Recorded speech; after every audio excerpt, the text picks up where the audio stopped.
Magandang araw sa ating lahat mga idol at masayang pagbabalik sa ating munting channel. Muli tayong dumayo at namana dito sa Divinovo Island. Solo dive tayo ngayon kasi yung mga nakasama natin nung nakaraan, namana na sila, nahuli tayo sa dating kaya solo dive tayo. Ito yung mga naging kaganapan, mga nahuli natin sa pamamana natin at nakapana tayo ng King Mac kaso hindi tayo pinalad. Mga idol, nakapana tayo ng tangigi.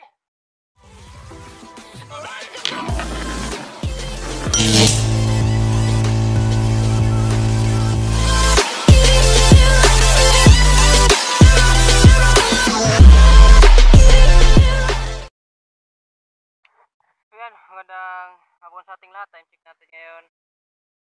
Oras 6 na ng hapon. Bali, solo dive tayo ngayon. Dito na tayo sa Divinovo Island. Dito tayo mamana. Subukan natin papunta dito. Punta natin yung mahaba na bahura. Baka malinaw yung tubig doon. Sana makita natin yung bato, yung bahura. Sana makahuli tayo ng magandang klaseng isda. Explore lang din natin dito yung spot kasi dito hindi pa natin to na pamanaan dito sa Divinovo, dito na parte. Explore lang natin kung malinaw yung dagat. Abang-abang lang. Huli tayo ng magandang klaseng isda at naging safe yung dive natin ngayon. Let's go!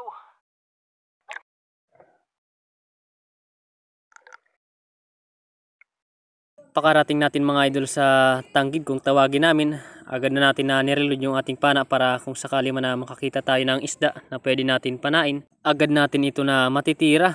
Minsan kasi may mga isda talaga na biglaan lang na lumalapit sa atin kaya agad natin na nireload ang spare gun natin para ready na tayo sa pagpana.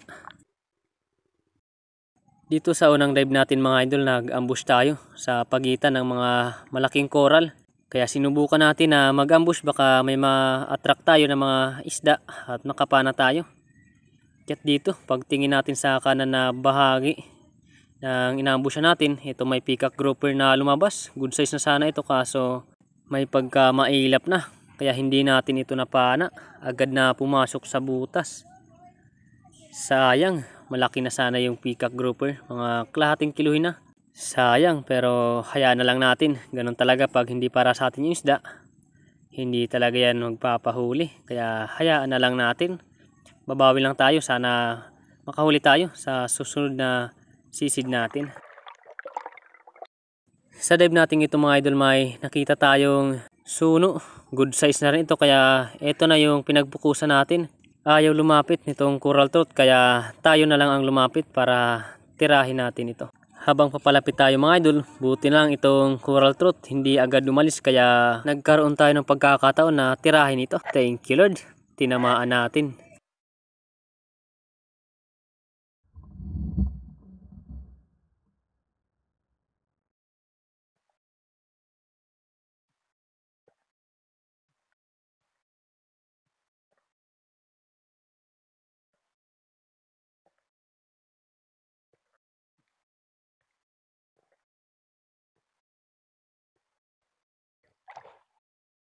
Thank you Lord.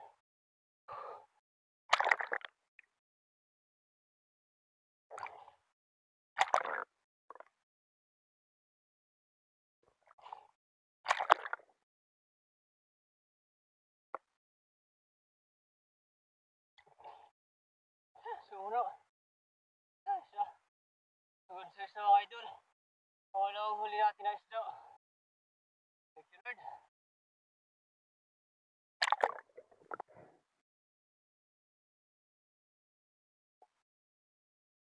Sa dive natin ito mga idol, nag-drop tayo dito sa gilid ng malaking bahura.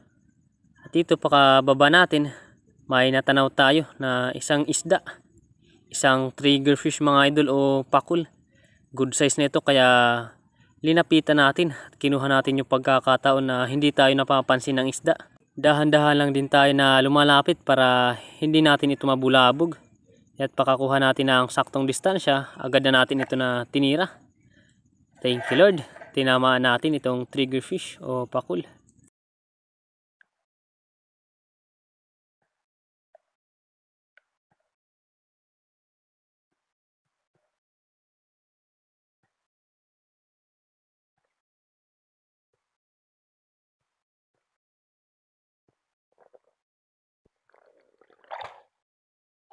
Salamat.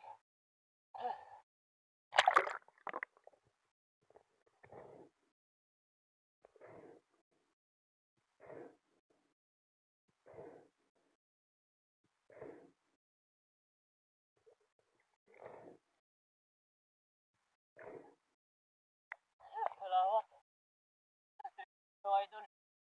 Patuloy natin.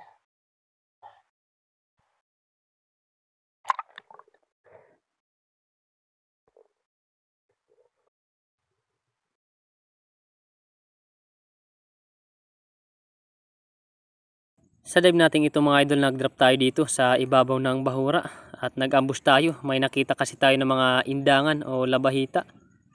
Good size na rin ito, kaya ito na yung tinarget natin. Hinintay lang natin yung pagkakataon na makakuha tayo ng saktong distansya para tirahin natin itong indangan. Thank you Lord. Maganda yung patama natin. Ang kaso nga lang, agad ito na pumasok mga idol sa butas, kaya hindi natin kaagad nakuha yung isda.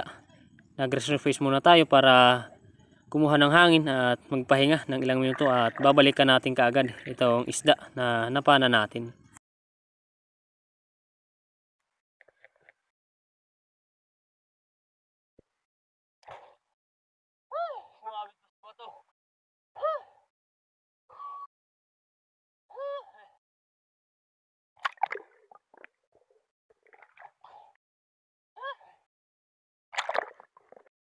Pagkatapos ng ilang minuto na pahinga natin mga idol, ganda natin ito na binalikan, yung napana natin na indangan.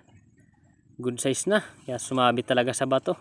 At para surface na tayo, sumabit ulit, kaya pinersa na lang natin yung ating Dyneema at natanggal naman ito sa bato. Thank you Lord, at na-recover natin itong indangan na ating napana.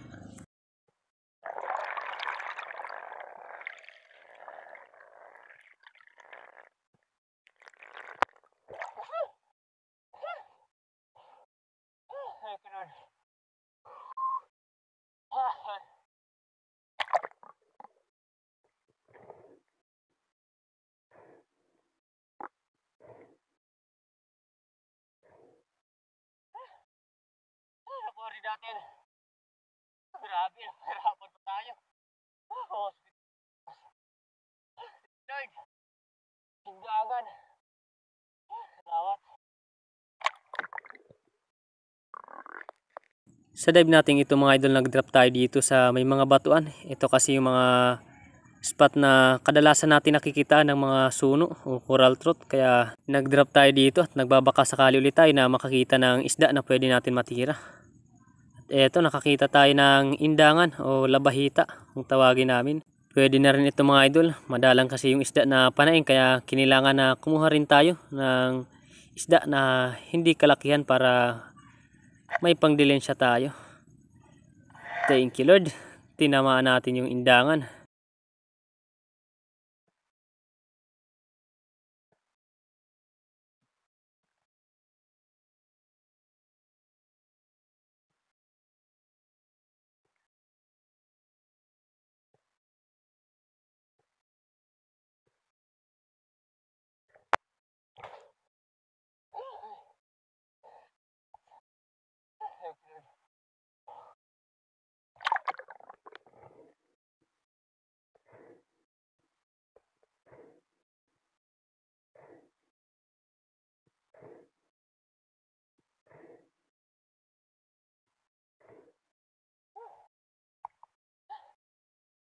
Labahita mga idol.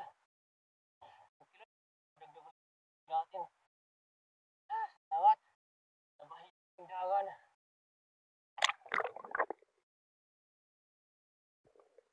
Pagkatapos natin mga idol ma-secure ang labahita na ito na napana natin, di natin inaasahan yung sunod na nangyari. Nakapana tayo ng king mackerel. Mga idol, nakapana tayo ng tangigi.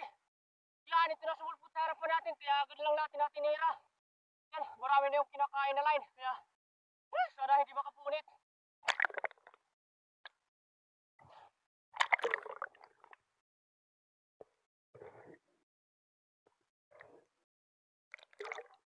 Habang hinihila natin itong tangigi na ating napana, di natin inaasahan na tanggal yung ating shaft dun sa tangigi. Kaya nakawala at hindi natin ito nahuli. Sayang mga idol. Estimated natin ng 9 kilo na yung tangigi nating napana. Sayang at hindi natin nakuha. Hindi talaga para sa atin yung tangigi kaya hinayaan na lang natin. Pagkatapos natin mapana yung tangigi at hindi natin nahuli, agad na tayo na pumagilid para mahuna. Medyo hapon na rin. Sayang yung tangigi hindi natin nahuli. Good size na sana. Kwartang linaw na kung binigay lang sa atin ng Panginoon. Pero ganun talaga, pag hindi para sa atin yung isda, hindi talaga binibigay sa atin, kaya hinayaan lang natin. May mga isda naman talaga na ipapahuli sa atin at hindi ipapahuli.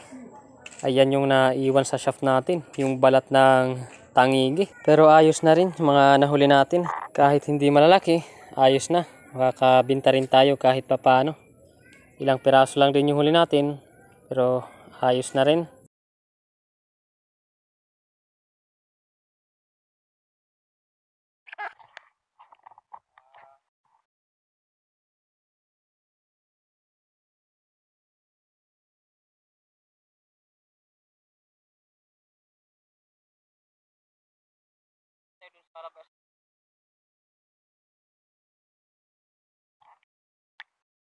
Yan, abang-abang lang tayo mga idol dun sa labasira para agad natin na ibenta itong mga nahuli natin. So yan mga idol, bali ito lahat yung mga nahuli natin isda. Ayos na, 5 peraso. Isang indangan, isang triggerfish, isang coral trout, tapos bigay emperor.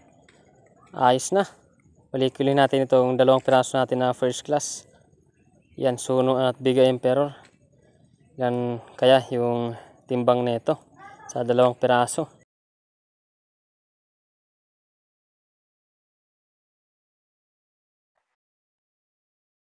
Ito naman yung second class natin na isda. Kiluhin natin kung maabot ng ilang kilo.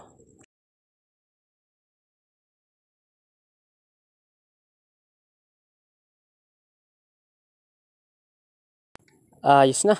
Bali yung triggerfish natin, pang ulam na lang natin. So yan mga idol, bali ito lahat yung kinita natin. Yan 400 grams, 100 yung bayad sa first class natin.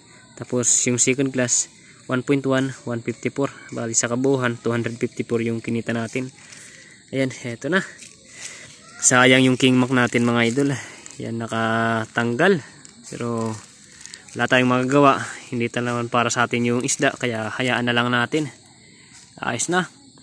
Bali, antabi lang tayo mga idol sa next episode ng ating pamana. Wala muna.